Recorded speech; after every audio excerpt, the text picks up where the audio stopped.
Hello guys, good morning. સ્વાગત છે તમારા બધાનું મસ્ત મજાના એક નવા વ્લોગમાં. તો તમારે જો નીચેનું મકાન હોય ને તો મને લાગે તમારે જો અમુક વસ્તુ ન લેવી હોય ને તોય તમે લઈ લ્યો, અને જો તમે ફ્લેટમાં રહેતા હોય ને તો અમુક વાર આળસ ચડી જાય કે નીચે નથી ઉતરવું, એટલે વધારાની વસ્તુ ન આવે, પણ નીચે રહેતા હોય ને તો વધારાની અમુક વસ્તુ તમે ખરીદી જ લો, કારણ કે અહીંયા નજીક જ વેચવા આવ્યા હોય બહાર જઈને ડાયરેક્ટ ખરીદી લેવાનું. અને ફ્લેટમાં તો પેલા ઉપરથી નીચે ઉતરવું પડે અને પછી લેવું પડે. પેલા તો ફ્લેટમાં જો એટલી બધી બૂમ જ ન સંભળાય કે કઈ વસ્તુ વેચાવા આવી. તો આજે જો ઓટ્સ પૂરી પહેલો દિવસ છે, આપણે ખાઈ છીએ ને ત્યાં પણ ઓલરેડી ઓટ્સ પૂરી પતી ગઈ છે. જો છેલ્લી પૂરી આમાં વધી છે. મેં આજે ખાખરા પતી ગયા ને તો હવે આ ઓટ્સ પૂરી ખાવાનું શરૂ કરી. ટેસ્ટમાં મસ્ત લાગે છે, પણ હવે પતી ગઈ છે, કઈ ને કંઈક નવી વસ્તુ તો લાવી જ પડશે, કારણ કે ખાખરા પતી ગયા છે ને ઓટ્સ પૂરી પતી ગઈ છે. તો હમણાં છે ને માટલું ઉપર મૂક્યું છે ને તો ઠંડુ પાણી પીવાની મજા આવે છે.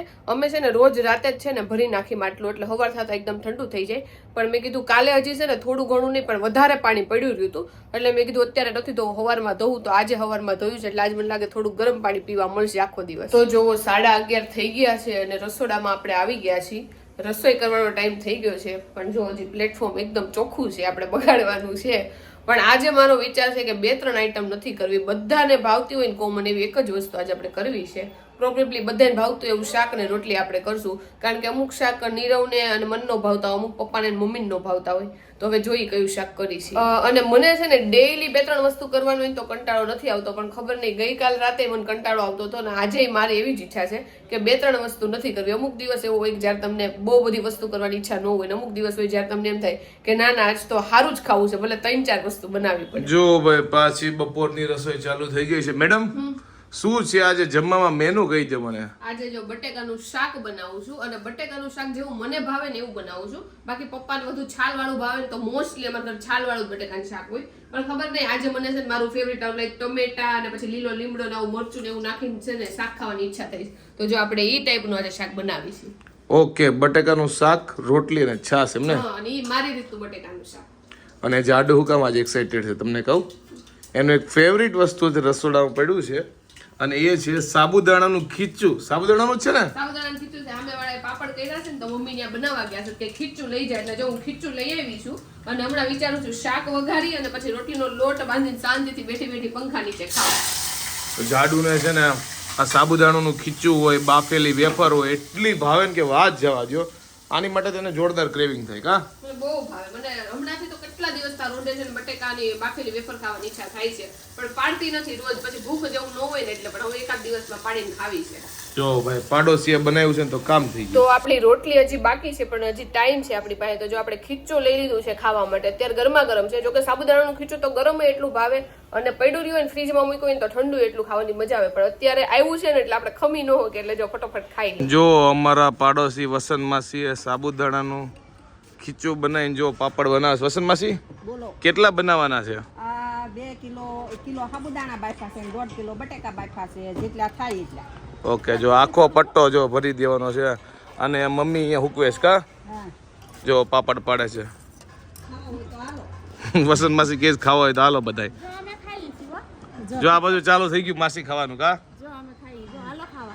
બપોરનું જમવામાં જ છે કા આજે?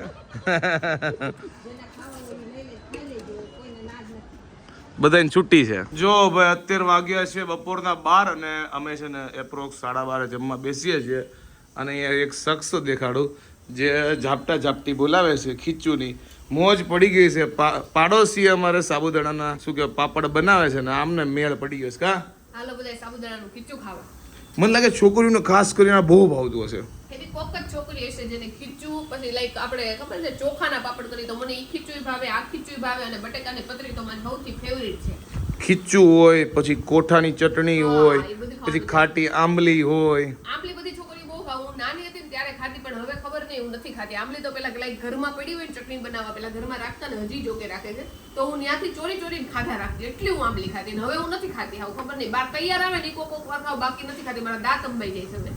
અને નાના હતા ને જ્યારે સ્કૂલમાં ત્યારે ઓલી કોઠાવાળી લારી આવતી, તો એમાં બધા કોઠાની ચટણી ને આમ છે. હવે લારી મળી જાય ને તો ખાવી છે એકવાર. અમારે છે ને અમે જ્યારે કોલેજથી ઘરે આવતા ને તો ત્યારે ફૂલ તડકામાં આવ્યો હોય 2-2:30 વાગે, ત્યારે છે ને લારી ઊભી રહેતી, અને 4-5 વાગે આવીને તો લારી નહોતી ઊભી રહેતી.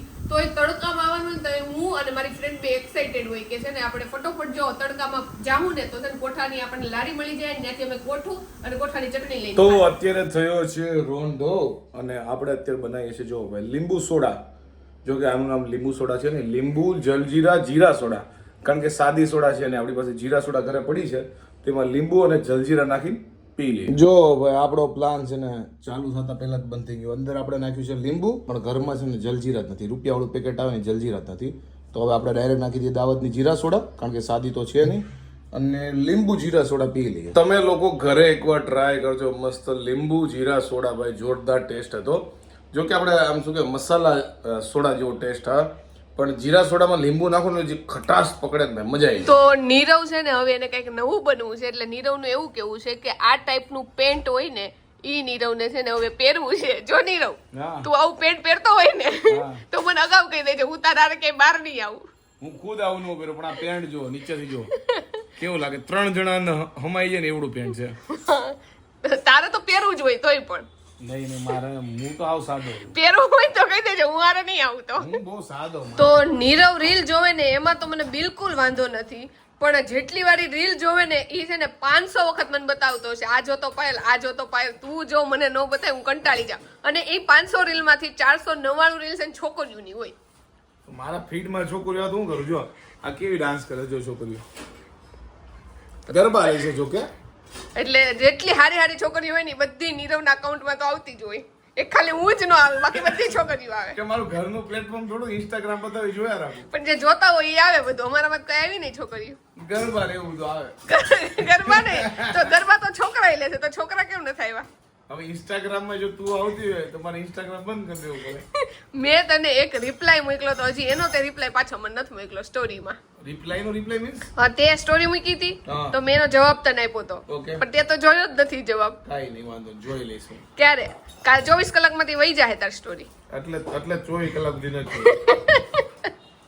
તો જો લગન પછી આવો પ્રેમ થઈ જાય. જે પેલા એમ કેતા હોય ને કે ભાઈ મારો ઘરવાળો તો સેજે નહીં બદલે, આ તો બદલશે જ નહીં, ઈ જો બદલીને આવા બે હાલ થઈ જાય. આ તો ન્યૂઝ રિપોર્ટર જેમ પાછો પૈસા માંગી નહીં સર એક ઓટોગ્રાફ પ્લીઝ સર, એક રિપ્લાય. જો ભાઈ રાતની રસોઈ છે ને ચાલુ થઈ ગઈ છે અને ભાખરીની ધબધબાટી હાલે છે. જાડુ શું છે આજનું મેનુ ઈ કહી દે. મેથીની ભાજી, ભાખરી અને ચા અથવા તો દહીં વઘારેલું. ઓકે, તો ચા બનશે. અને તને ખબર છે આજકાલ લોકો કોમેન્ટ કરે છે કે નીરવભાઈ જો ભાઈ છે ને બોલવાનું બંધ કરી દો. હવે જો બેન બોલશે. મને ખબર નહીં, મને નથી ખબર કે હું કઈ રીતે બોલી જાઉં છું. ઈ તો મેં જોયું તો નીરવ જ્યારે ગયો તો ને ફાર્મમાં, તો એ કે લખ્યું છે કે 33 વાર કે મેં ગણ્યું 33 વાર કે એટલી વાર નીરવ જો ભાઈ બોલ્યું છે. પણ એમાં એવું થાય કે કોન્વર્સેશન ન થતું હોય, કઈ વસ્તુ બતાવી હોય તો આગળ તમારે કાંક તો બોલવું જ પડે. એટલે નીરવની ટેવ છે જો ભાઈ એવું બોલવાની. જો ભાઈ કે હવે તારે એવું બોલવાનું જો બેનું જો બની. જો ભાઈ અમારા ઘરે નવરાત્રી આવી ગઈ ને એવું લાગે છે. ક્યાર નહીં જો તો રસોઈ બનાવતા અહીંયા ગરબા લેવાનું ચાલુ કર્યા છે. શું છે આજ ગરબાનો પ્રોગ્રામ છે? તું કે ઇન્સ્ટાગ્રામમાં બધી છોકરીઓ ગરબા લેતી હારા આવે તો હું ગરબા લઉં છું. પણ મેં એમ કીધું કે ઇન્સ્ટાગ્રામમાં હારી છોકરીઓ આવે એમ કીધું. એ છોકરીઓ હોય 15 થી 18 વર્ષની, એટલે ઓલરેડી લોકો પતલી અને મસ્ત હોય, અને જેમ તમારો વજન વધતો જ જાય કારણ કે તમારી ઉંમર વધતી જાય છે. એટલે આને કોને ખબર જો ગરબાનું ભૂત ચડ્યું છે. વેલી નવરાત્રીમાં ઘરે આવી ગઈ કા? નવરાત્રીમાં ગાવા નથી જતા એટલે અત્યારે ગાઈ નહીં. તો કે મને ગરબાનો છે ને એટલો બધો શોખ નથી. ગાવાની ઈચ્છા હોય તો ગાઈ લઈ, બાકી કઈ ન ગાય. પણ વેઇટ લોસ માટે સારું તો આપણે ગરબા ક્લાસ જોઈન કરી લઈએ. કરશું, હાલો ને જોઈએ કા. ઓલામાં બહુ મજા આવે છે, મુનેલી ગરબામાં ભૂલાઈ ગયા. એવી રીતે જ આવે. ભૂલાઈ ગયા મને. એ તો આવડી જાય. હા, એ તો એક ચક્કર લઈને આવડી જાય. તો જો આજે મંગળવાર છે ને આપણે દર્શન કરવા આવ્યા છે. આજે વહેલું જમવું લીધું હતું ને તો આપણે કીધું કે હાલો અત્યારે દર્શન કરી આવે. તો હજી આજે પૂરા 10 નથી વાગ્યા. આજે અમે વહેલું જમી લીધું હતું તો બહાર આટો મારવા ગયા હતા, દર્શન કરી આવ્યા અને જો પાછા ઘરે આવતા રહ્યા છીએ ને આજે થોડાક થાકી ગયા છે તો હવે હુઈ જાઉં. તો આઈ હોપ કે તમને અમારો આજનો બ્લોગ બહુ ગમ્યો હશે. જો ગમ્યો હોય તો લાઈક કરો, મસ્ત મજાની કોમેન્ટ કરો, અમારી યુટ્યુબ ચેનલને સબસ્ક્રાઇબ કરો અને ફેસબુકમાં જોતા હોય તમને ફોલો કરવાનું ભૂલતા નહીં. તો મળીએ નવા બ્લોગ સાથે કાલે. ત્યાં સુધી બાય બાય.